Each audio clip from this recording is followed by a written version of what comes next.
ان لوگوں کی بہت سی سرگوشیاں اچھی نہیں۔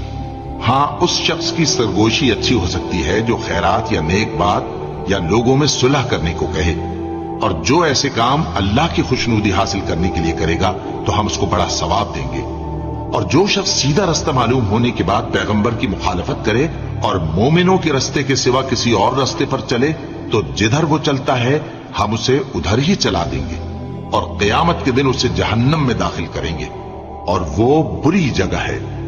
اللہ اس گناہ کو نہیں بخشے گا کہ کسی کو اس کا شریک بنایا جائے، اور اس کے سوا اور گناہ جس کو چاہے گا بخش دے گا،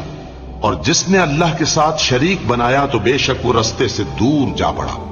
یہ لوگ اللہ کے سوا جو پرستش کرتے ہیں تو کچھ دیویوں کی، اور پکارتے بھی ہیں تو شیطان سرکشی کو، جس پر اللہ نے لعنت کی ہے، اور وہ اللہ سے کہنے لگا میں تیرے بندوں سے غیر اللہ کی نیاز